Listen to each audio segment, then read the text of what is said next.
Welcome to Resilient. My name is Mike Kearney, the Risk and Financial Advisory CMO. When I started the Resilient podcast way back in 2016, the inspiration was get to the stories of leaders who had previously led through crisis, risk, and disruption, kind of our tagline. But as part of this new series on the Resilient podcast, we are hearing the stories real time as we make our way through the COVID-19 pandemic. Today, I am talking with Dr. Ira Kalish, Deloitte's chief global economist, who brings a comprehensive perspective of the impact that COVID-19 is having on our economy. We have lots to cover today, including the most significant risks to the economy today, the impact of government measures to sustain the economy, lessons from the past that may help us recover, and what we should be paying attention to over the next month or two. So just like other conversations in this series, we are doing these conversations virtually. And I have to say, the audio is actually sounding pretty good. So without further ado, let's get to my conversation with Ira Kalish. Hey, Ira, I want to start this conversation like I have all of the other conversations on a lighter note. And that's the fact that obviously COVID-19 is having an impact on us working at home. And it's really important that we take care of ourselves during these challenging times. So my question for you is, what are you doing to manage your well-being over the last, I think we're in our 6th week now, which is just incredible. But what are you doing? Well, every morning my wife drags me out of bed and forces me to go for a run as the sun is coming up. And I'm like, I don't want to do this. But then after I do it, I feel much better, and it makes the day go a lot better. And then late in the afternoon, between phone calls, she drags me out of the house and makes me go on a long walk. And again, I don't feel like doing it, but once I do it, I feel much better. So that's how I'm staying well. So your productivity is totally dependent now on your wife. That's and you correct. fighting back at her every morning and afternoon. Okay, so let's move to a serious note. I'm going to mark the date, given the fact that many of your responses, Ira, are going to be contingent on where we're at. So today is April 21st, and I'd love to just start off with what are the most significant risks that you see to the economy today on a go-forward basis? Well, the goal of policy has been to basically put the economy into a place so that people don't interact with each other, and in the process, we suppress the virus and hopefully make it go away, and then use the tools of government to spend money to protect people and businesses from the economic ravages. And that's what we've been doing. And I think it's been largely successful so far. I think the risk is that we move away from that policy too soon. And there's already talk, not only in this country, but in a number of other countries, of quickly easing restrictions on economic activity. And with good reason, because people are frustrated. We've seen a massive increase in unemployment. People are worried about the impact on the economy and on human beings. But the reality is that if we lift the restrictions too early, the virus could come back, and then we'll suffer grievous economic consequences in addition to the public health consequences. So I see that as a big risk at this point. The health professionals tell us we should do it once we have in place the ability to engage in mass testing and tracing, which would then be the next way to suppress the virus. So would it be safe to say then that you are pretty positive on the CARES Act and the impact that that's going to have? Well, I think the CARES Act was a good thing. And as you know, we speak today, there is already action taking place in Congress to expand on it. And there will likely be a 4th bill and maybe even a 5th bill to expand some of what the CARES Act did. But I do think it is the right thing to do because it does help to protect households and small businesses, especially from failure. It will be especially effective if the outbreak of the virus is relatively short-lived. So if we're successful through lockdowns and other things in suppressing the virus, and then we can begin an economic recovery in the not too distant future, then the CARES Act will have enabled us to weather that storm. The risk, though, is that if we have a much longer outbreak or multiple outbreaks that come in waves, the CARES Act alone won't be sufficient. And even if we spend more money, there may be a limit to how much money government can spend to keep a business active if it has no revenue. So I think we'll be best off if the lockdowns are successful in suppressing the virus, if we invest heavily in testing and tracing and use that going forward, should the virus come back. Do you see other relief coming on the horizon, whether it's from Congress or other places?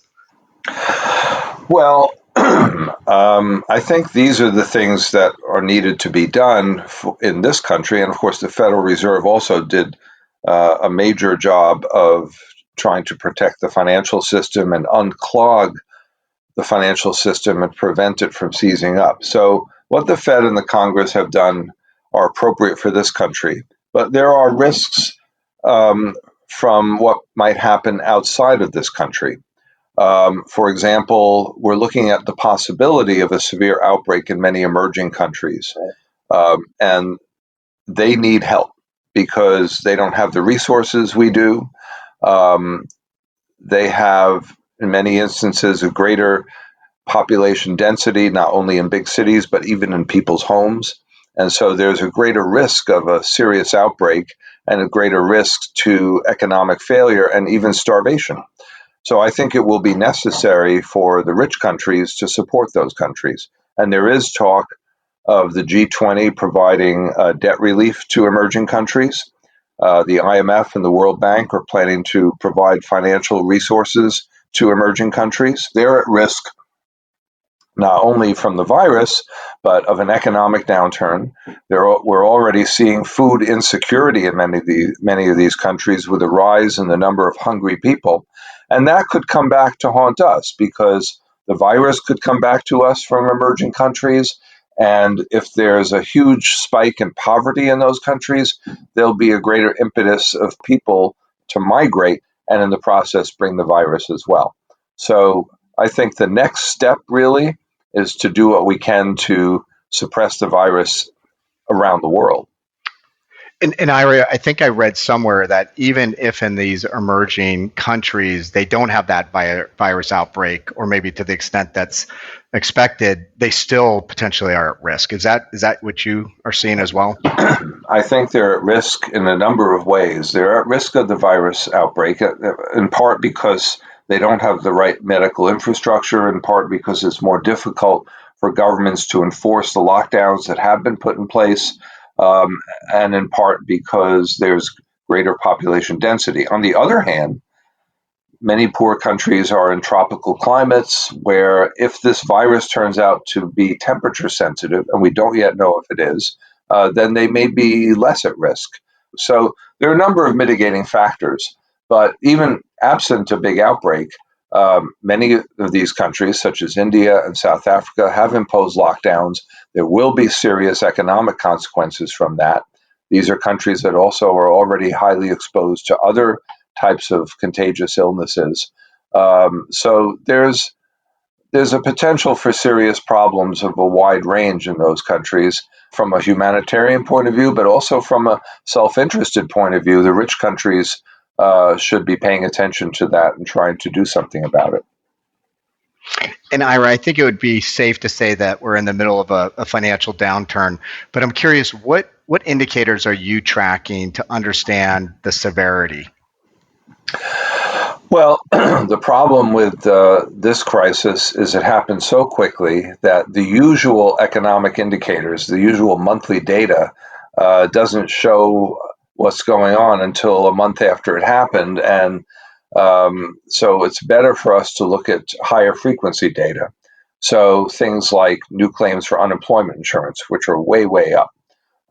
There is data available from specific industries showing what's going on in those industries, such as air travel and restaurant reservations and electricity generation. And all of these things are showing catastrophic drops in economic activity. And then financial market data shows us a lot. For example, early in this crisis, we started to see indications that financial markets were starting to seize up. We saw a rise in risk spreads, a rise in the prices of credit default swaps, a drop in the prices of asset-backed securities. And it was at that point that the Federal Reserve took unprecedented action to try to unclog financial markets, and it was effective in that those indicators started to reverse. Some of the indicators we're seeing, like the drop in activity in airlines and restaurants and so on, it's because of lockdowns. It's because the government has engineered a drop in economic activity with the intention of suppressing the virus. So, as a consequence, one of the most important indicators to look at is the number of new infections and the number of deaths from the virus. The good news is that in those countries that started with a policy of lockdowns, like China and then Western Europe, in China we saw the almost complete suppression of the virus. In Western Europe, we've seen a flattening of the curve and a sharp drop in the number of new cases. And the data for here in the U.S. is that we've passed the peak.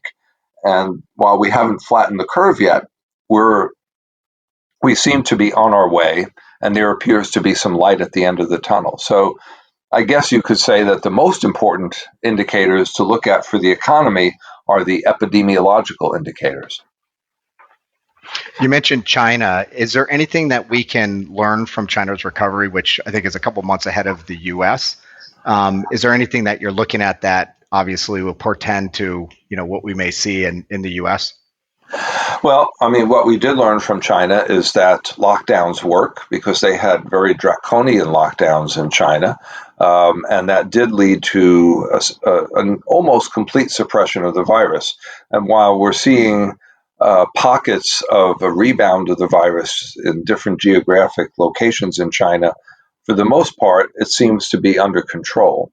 And that was a result of a lockdown that also resulted in a very sharp drop in economic activity. But once that happened in February, by March, we were able to see a gradual easing of restrictions and a gradual rebound in economic activity.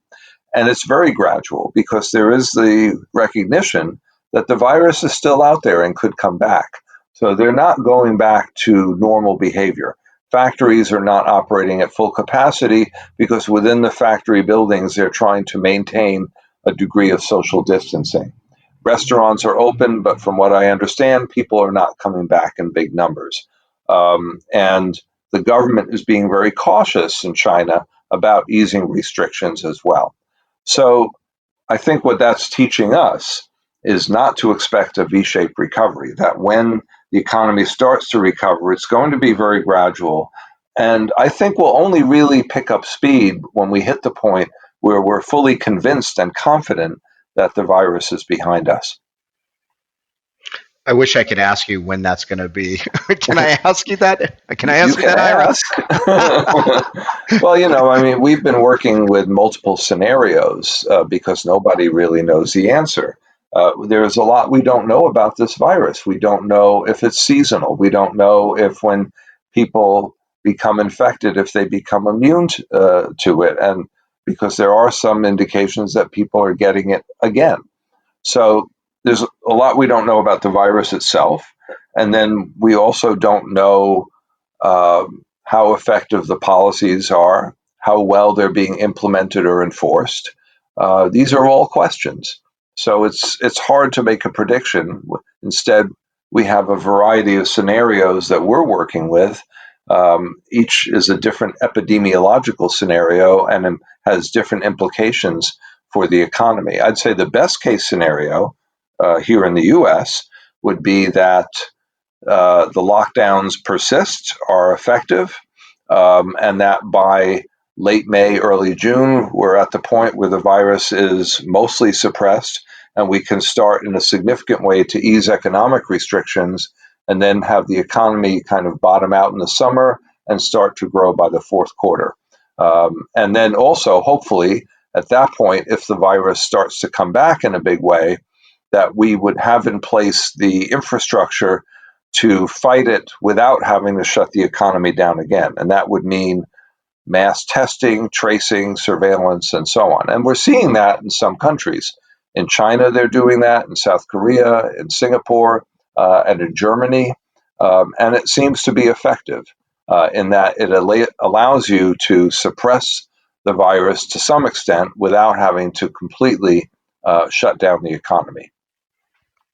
And when you started off, you said, was that the best case scenario or was that what's likely? What's your sense? I'd say that's the best case, and I'm hoping it's likely. I guess it depends on what happens with policymakers. As I said at the beginning, perhaps the biggest worry that I see right now is that we ease restrictions too soon. And again, it's fully understandable. It's very frustrating to be in this situation. And certainly for the 22 million people who've lost their jobs, it's horrendous.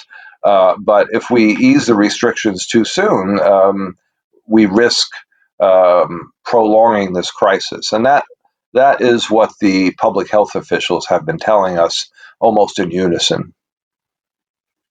The next question, I think the answer is going to be a lot, but I would imagine that the way that businesses are going to recover from COVID-19 is going to be very different from crises of the past. But is there anything that you would be looking at or you think is going to be very different from how businesses respond and recover? Well, I mean, it could be a fairly quick recovery if, for example, a year from now, there's a vaccine and it's widely produced and widely distributed. And at that point, we know the virus is behind us. At that point, we can fully ease whatever restrictions are in place and businesses can get back to business. So at that point, we could have a very rapid recovery where all the people who lost their jobs in non-food retail stores and restaurants and airlines and hotels and automotive factories, all those people could go back to work pretty quickly, I would think, because this is not a recession that was driven by inadequate demand or inadequate income or onerous conditions in credit markets. Rather, it was driven by a government mandate to shut down as well as fear. We saw, for example, a very sharp drop in sales of automobiles. That's not because people didn't have money to buy cars or they didn't have access to credit. It's because the economy was shut down. So once it's up and running, there will be pent up demand for those cars. And there will be people who will have money to buy cars, and they will. And so, again, we could have a pretty robust recovery, but only once we're convinced that this is truly behind us. And there's likely to be a kind of transition period where we can start to ease up, but we're still worried about the virus being around. We haven't developed a vaccine yet. And it's during that transition period that I would expect to see fairly slow economic growth and continuing to operate somewhat below capacity. I think the longer term question is whether the changes in lifestyle we've very rapidly seen in response to this crisis will persist. So it's possible that when this crisis is over, there'll be more impetus for people to work at home. And that would have implications. There'd be less traffic congestion. There'd be less demand for gasoline, less business at downtown restaurants. Could be the case that we'll have more meetings electronically rather than traveling to go meet with people. And that would have implications for airlines and hotels. So there are things that might change permanently. It's hard to know. But this is sort of an inflection point in the history of the global economy. Ira, are there any previous shocks to the economy or crises like this that we could look back to for some guidance? Yes. A lot of people lately have been comparing this to the Great Depression because we're looking at a catastrophic increase in unemployment, and that's correct. But I prefer to compare it to World War II because there we had a situation where we had an enemy that had to be defeated, where the government threw everything it had at that enemy and took on a massive amount of debt in order to do that, where the entire economy was completely disrupted. We didn't have mass unemployment. Instead, we actually had full employment. Everybody was involved in the war effort. But it was a transition. It did require huge resources. It did mean the accumulation of a massive amount of debt. That's what we're doing now. And in fact, many people have asked me, what's going to happen when we have all this government debt at the end? And the answer is, let's look at what happened after World War II. Over time, our economy grew at a good pace. The debt didn't increase because the debt was taken on only one time for a temporary but very large expenditure that went away. So over time, the debt to GDP ratio fell and became not so onerous. And I suspect the same will be true going forward.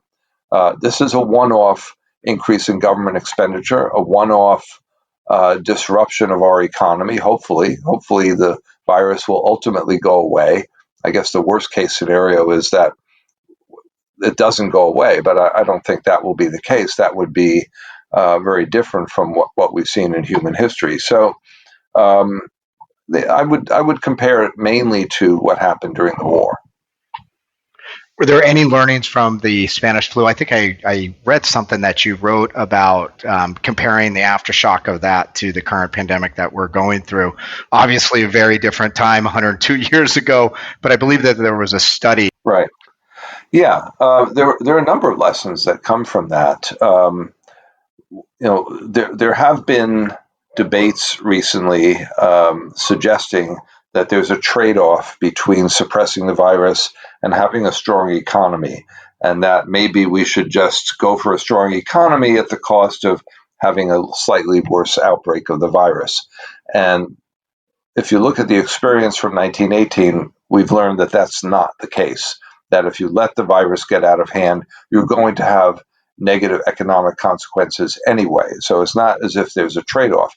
And there was a study done by some economists at the Federal Reserve Bank of New York recently where they looked at what happened during the influenza of 1918.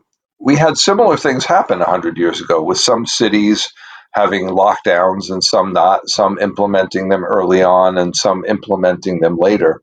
And what the study found was that in those locations where a lockdown was implemented early and sustained over a longer period of time, the virus was suppressed more quickly and the economy recovered more quickly. So, in other words, in those places where they didn't have a lockdown or they had it too late or released it too early, the outbreak was really severe. The number of people who died was horrendous.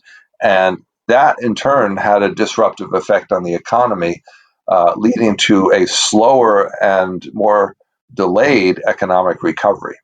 So, one thing we can learn from the 1918 influenza is it makes sense to persist with lockdowns until we're confident that we've got this thing behind us. The other lesson we learned from that episode is that when restrictions were lifted too early, a lot of people died. For example, in Australia, they had a strong maritime quarantine for a long time. While the rest of the world was being ravaged by the virus, Australia had no cases because they weren't letting anyone into the country.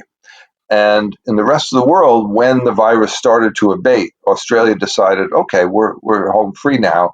Let's release the maritime quarantine. They started to allow people to enter the country by boat.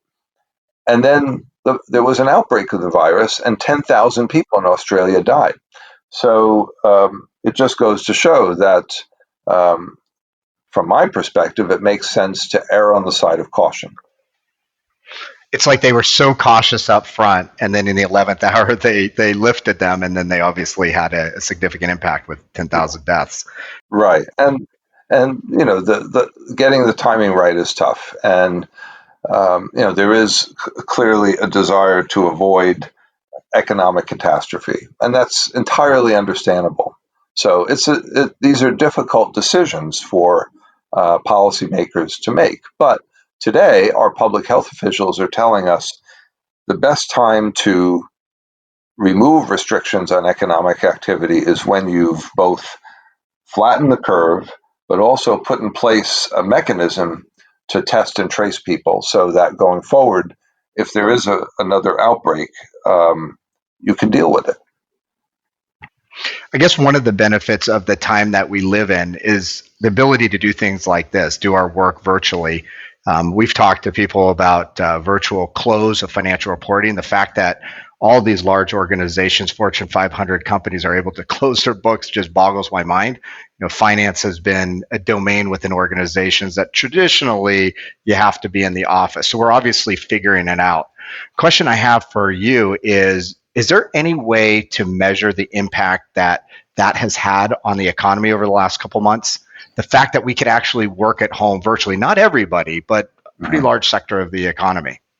I don't know how you measure it. I mean, because it's hard to separate out the impact on companies just from the economic downturn, separate that from the impact of the change in the way we actually work.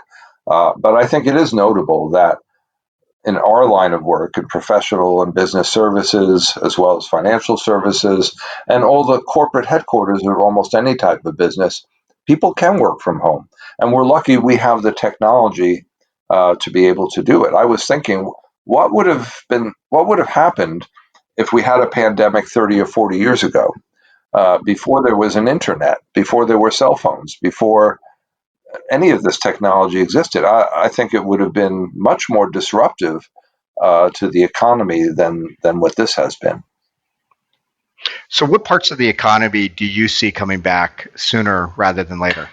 I guess it depends on the sequencing of the release of economic restrictions. So, for example, if a government somewhere says, "Okay, you can open non-food stores," then that's what will then they'll open up and they'll rehire people. If you can open up restaurants, then the restaurants will open and they'll rehire people. So it really depends on the sequencing. Um, and then as you get more people employed, and then there's more income, and people spend more, then the economy will lift up. But it really depends on the nature of how we reboot the economy. And then, beyond everything that we've talked about, kind of the shock of the pandemic, are there any longer term side effects that you think we should be paying attention to? Well, it's hard to say.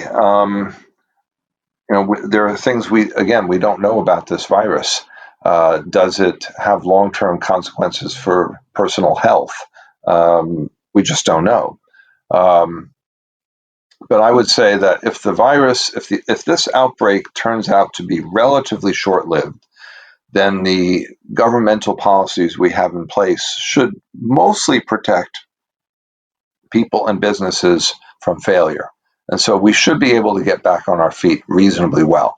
The danger is if the outbreak persists over a longer period of time or comes in waves and we continue to have economic disruption, then we're likely to see more business failures, and we're likely to see continued weakness in business investment, and that slows down productivity growth. And with more business failures, you could get more financial market stress and more problems in credit market activity. So, in that situation, during a recovery, it could be more difficult to recover, uh, because it would be sort of like 12 years ago, where you have kind of seized up financial markets and takes longer to get things moving, and businesses will have access to credit and borrow money in order to invest in reactivating supply chains and things of that nature. So the longer this goes on, the more difficult it will be to get things up and running. But at this point, if we're if the virus is behind us by this summer, for the most part, I think economic recovery won't be too onerous. I have to say, Ira, you're giving me a lot more hope for the future than I had earlier today. I Wow. think I know the answer to this final question, but there's so much out there, whether it's media or politicians or I'm trying to stay off of social media as much as I can right now. What would you say we should be paying attention to over the next month or two? My guess is you're going to talk about, to a certain degree, kind of us flattening the curve and some of these other measures. But what would you add to that? Well, I think that would be number one. Pay attention to what happens epidemiologically. Um, pay attention to what's happening in credit markets. If there is more credit market stress, as indicated by things like risk spreads and credit default swap prices, that would suggest the Fed needs to take more action. And if they do and it doesn't help, then that suggests that the credit markets are damaged to a degree that can't easily be fixed. I don't expect that to happen, but it's something that could happen.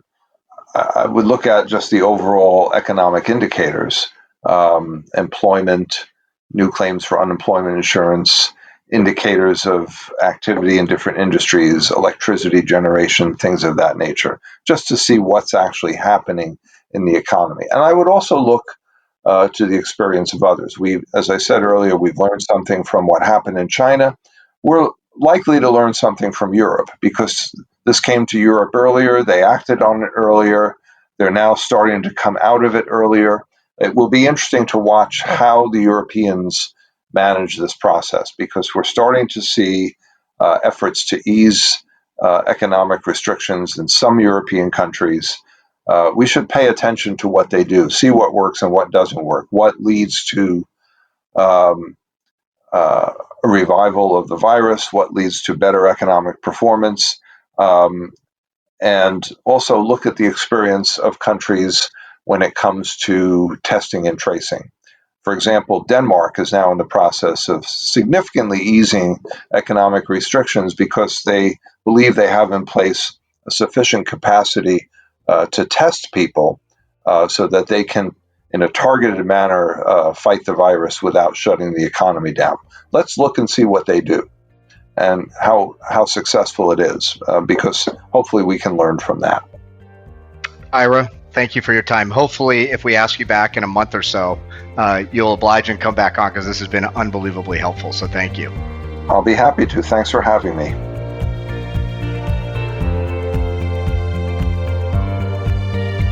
Ira, that was fantastic. As I indicated, I think you've given me more hope about the future.